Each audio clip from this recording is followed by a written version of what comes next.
So what are your impressions of Justin Fields after watching that performance against a great team? Yeah, I like him a lot more than I think you might have, when you were talking about him before. I like him more than I thought I liked him before watching him. He has a lot to like.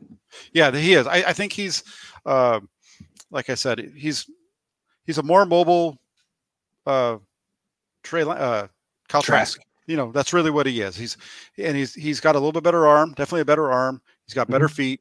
So if you're kind of ranking them, I think it'd probably be Trask would probably be right below him. Okay. In terms of my mind, sure. The way that I'm looking at from what I've seen of these guys so far. So he's a guy that if he fell to the 49ers at 12, I would be happy for them to take him. I think that they can get him to where they need him to be. Okay. Let me ask you this. Do you think he's worth the number 2 pick in the draft? Of the guys that I've seen so far, I'd have to say, because that's where they're slotting him. He's going to be the second best as far as what they're going to say. Yes. The guy, we haven't gotten to my favorite guy yet. So, yeah. See, to me, I like what he shows, but if I were the Jets, I wouldn't take him with the number 2 pick. Mm-hmm. That's a little rich for me. I think he's a little too inconsistent. He doesn't show much anticipation. Here and there, he had some nice. The touchdown throw was beautiful, but mostly he wants to visual confirmation before he throws. I wouldn't feel comfortable taking him with the second pick. The Jets, that's up to them. I don't know. What would you do if you were advising Robert Saleh? Well, if I was Saleh, I don't mind that pick at number 2, just because of where they are as a team. They need a quarterback, and I don't think that he'd be. Well, we'll say if they don't move on from Darnold, he's going to be sitting for a year, which would do him well. I don't feel like he's going to elevate the Jets. He didn't necessarily even elevate Ohio State. Like, that's a great team, and they didn't win anything with him. He's a really good talent. And on the Niners, if with all these playmakers and this coach, he might be special. But on the Jets, I think he might fail. I don't know that he's bust proof. I think where he goes is very important. I agree. And I think what's going to happen is I really think they're going to be going after Zach Wilson myself. It kind of seems to be what everybody kind of saying. So, I definitely like Fields a lot more than I thought I was going to like when I started watching him. But for me, there's just my takeaways from him is that he's got to improve his anticipation on his throws. Yeah. He's a little late. He's a little inaccurate at times. Those two kind of things, those are going to be troublesome for him at the NFL level early on, I think. So it's really going to be about where he's going to be. I think he'll be okay early on. I think he'll struggle in the middle. And then it's really going to be what he does towards the end of that rookie year. When I watched him during the season on television, my first impression was Jalen Hurts. When I watched him today, I felt like that's not fair. He's better than Jalen Hurts, I think. Yeah, he is. He's better than Jalen Hurts. I think he's better than what Tua was at Alabama from what I've seen of him from 2019. So, yes. I can see why they're the physical stature is really what's boosting him up.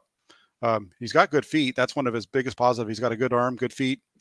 But it's like stuff like anticipation, field vision, those kind of things that are a little more subtle. I mean, for a guy who has a lot of open receivers at Ohio State, he doesn't see all of them yeah, he has a tendency to be just late on balls, and that's something that if he's not seeing right now, I'm not sure how much he's going to be able to prove on that at the NFL level. That's just going to take a really good coach to bring that out of him.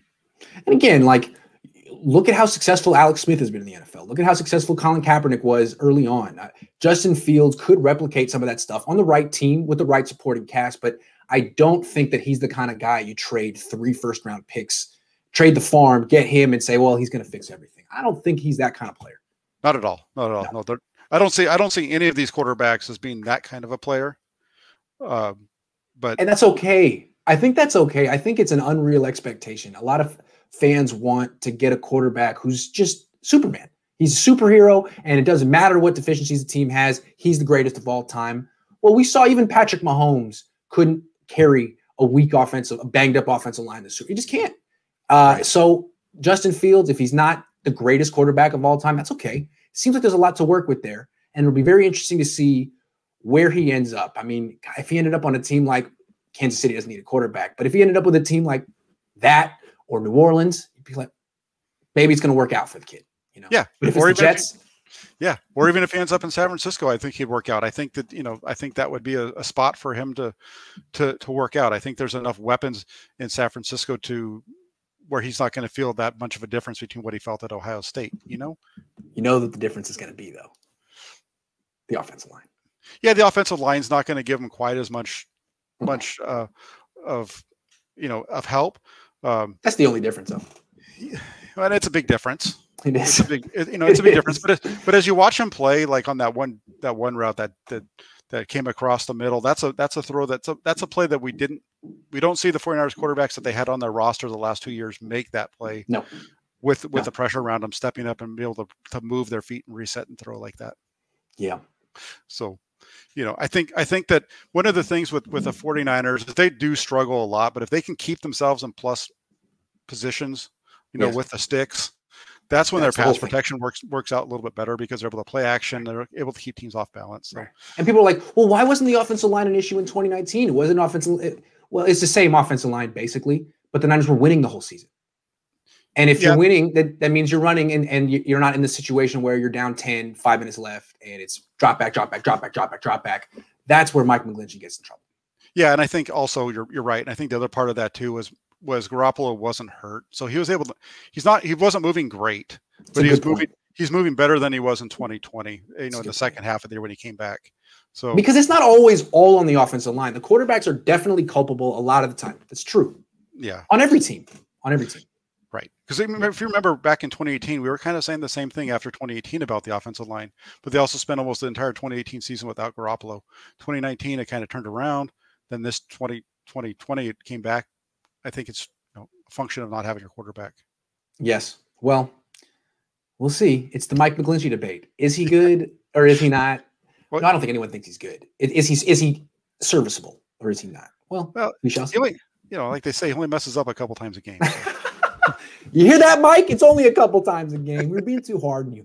Jack, this was a lot of fun. I think this was the most informative of the one. I mean, for me, because my impression, I watched a lot of Justin Fields. He's on TV a lot. When I saw him, when he lose to Indiana or he threw 2 picks or whatever it was, I just wrote him off. I was like, are you kidding me? But no, this is him against Alabama. He competed quite well. Even though they only put up 24 points. Probably should have put up more. There were some drops. Interesting performance. Thanks, Jack. All right, thank you. Tomorrow we're going to be back. We're going to be breaking down Mac Jones. Yep, Mac Jones. So that'll be interesting. Mac Jones against Georgia. Yeah, it was probably his toughest game of the year. Absolutely. All right, see you tomorrow at 11.